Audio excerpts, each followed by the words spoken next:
దేవుని యొక్క పరిశుద్ధ బైబిల్ గ్రంథం నుండి యోహాను సువార్త 1వ అధ్యాయము 2వ వచనం ప్రకారం, ఆయన ఆదియందు దేవుని యొద్ద ఉండెను. అనగా ఆ యొక్క దేవుడు ఆదియందు అనగా పూర్వకాలము నుండే, భూమికి పునాదులు వేయబడక మునిపే దేవుని యొద్ద ఉన్నాడు. సమస్తమును ఆయన మూలముగా కలిగెను.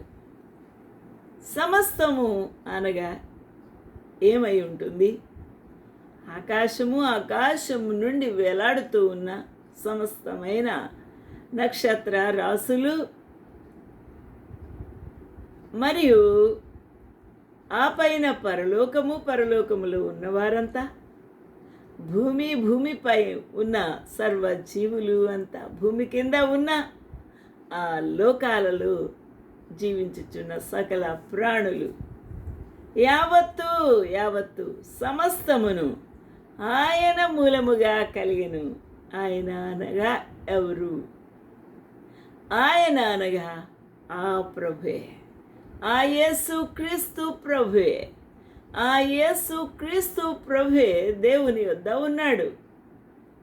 అనగా త్రిత్వము అయ్యున్న దేవుడు, తండ్రి, కుమార, పరిశుద్ధాత్మ దేవుడు ఒక్కటై ఉన్న దేవుడు. ఆత్మస్వరూపిగా దేవుని యొద్ద ఉన్నాడు. ఆ తర్వాత శరీర రూపములో ఆ పిల్లలు రక్త మాంసములు కలవారైనందున రక్త మాంసములలో పాలివాడై మనతో నివాసము చేసి సంచరించి అనేక సూచక్రియలు చేసి ఉన్నాడు. అట్టి దేవుడు, ఆత్మస్వరూపి అయిన దేవుడు శరీరధారిగా మన మధ్య నివసించెను.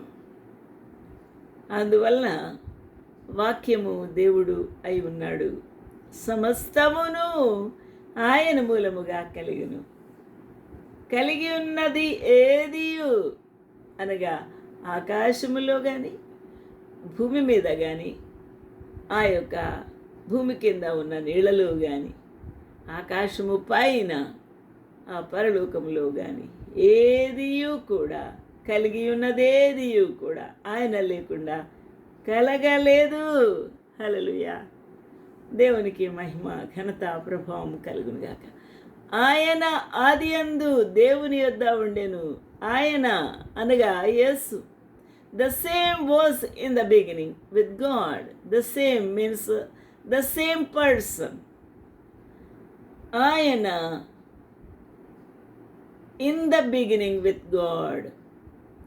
ఆదియందు దేవుని యొద్ద ఉన్నాడు. All things were made by him.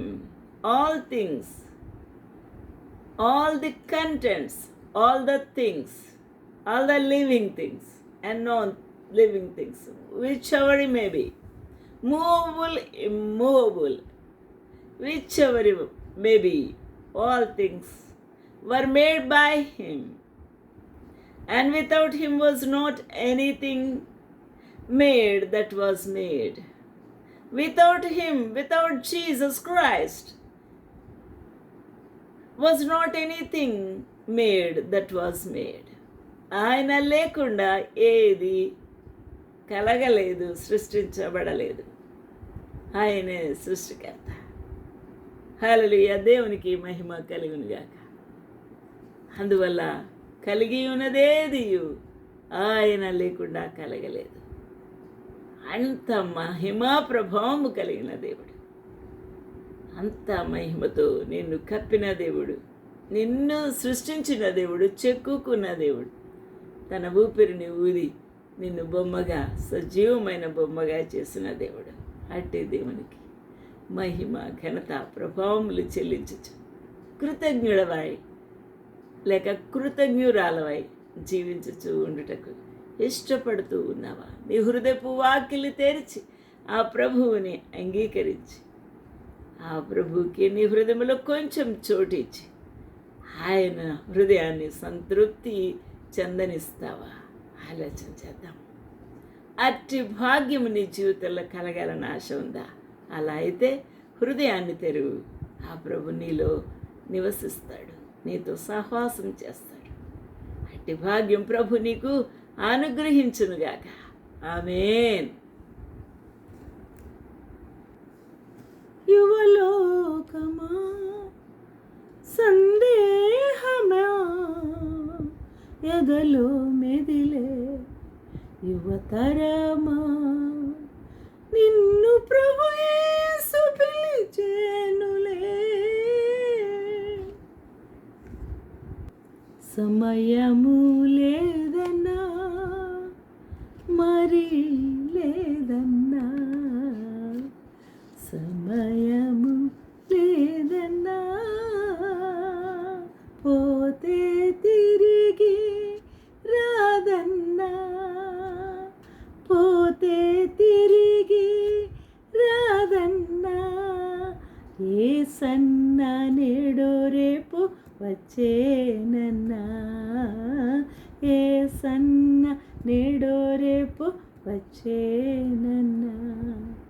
భూమి మీదికి తన రాజ్యం తెచ్చేనన్నా, భూమి మీదికి తన రాజ్యం తెచ్చేనన్నా. సమయము లేదన్నా మరి లేదన్నా, సమయము లేదన్నా. నీ హృదయమేసుకిస్తే పరలోక భాగ్యమన్నా, పాపాన్ని విడువకుంటే పాతాళ గుండమన్నా. నీడన్నది రేపు కాదు నిద్ర మేలుకో, నీడన్నది ఉండగానే దారి తెలుసుకో. చేయకాలస్యము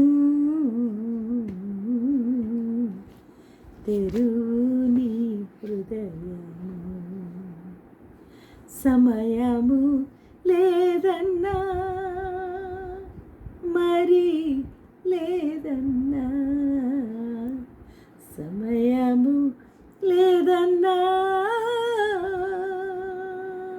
పోతే తిరిగి రాదన్నా, పోతే తిరిగి రాదన్నా.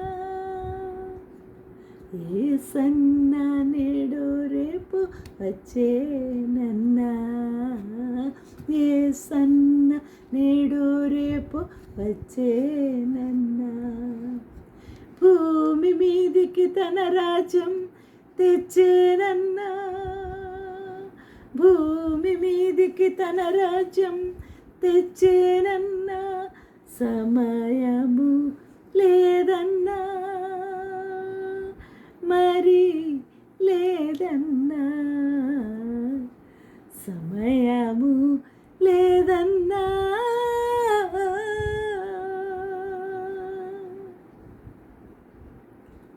ప్రియులారా, మనకందరికీ కలిగేడు రక్షణను గురించి విశేషమైన ఆసక్తి కలిగి ఉన్నాడు యూదా భక్తుడు. ఆయన అంటాడు, యూదా పత్రిక 1వ అధ్యాయం 3వ వచనములో, పరిశుద్ధులకు ఒక్కసారే అప్పగింపబడిన బోధ, ఆ బోధ నిమిత్తం మీరు పోరాడవలనని మిమ్మల్ని వేడుకొంచున్నాను. ఏమని పోరాడాలి? రహస్యముగా మన మధ్య చొరబడి మనల్ని దోచుకొనుటకు, మన యొక్క ఆత్మీయ జీవితమును నాశనము చేయుటకు నడిపించా ఉన్నారు కొంతమంది. అట్టివారు భక్తిహీనులు, అట్టివారు మన ప్రభు అయిన యేసు క్రీస్తును విసర్జించేవారు. ఈ తీర్పు పొందుటకు వారు పూర్వమందే సూచించబడ్డారు. కాబట్టి అట్టివారిని గూర్చి జాగ్రత్తగా ఉండాలి, అట్టివారిని గూర్చి జాగ్రత్తగా ఉండాలి. మన యొక్క పిలుపును నిలుపుకోవాల్సిన వారమై ఉన్నాము. మనము నిత్యము పోరాడుతూ ఉన్నది ఆత్మ సంబంధమైన పోరాటముతోనూ అపవాది యొక్క తంత్రములతోనూ వాడి యొక్క సైన్య సమూహములతోనూ పోరాడుచున్నాము. కాబట్టి మనము నిత్యము కూడా దేవుని యొక్క ఆత్మ సంచారముతో భద్రపరచబడవలసినదిగా మనము ప్రభు యొక్క కృప కొరకు వేడుకోవాలి. మనము భద్రపరచుకోవాలి. ప్రభు యొక్క శక్తిగల నామమును బట్టి జయము పొందుకోవాలి. అట్టి భాగ్యము ప్రభు మనకు అనుగ్రహించాలని వేడుకుందాము. ప్రభు మనకు సహాయం చేయనుగాక. ఆమేన్.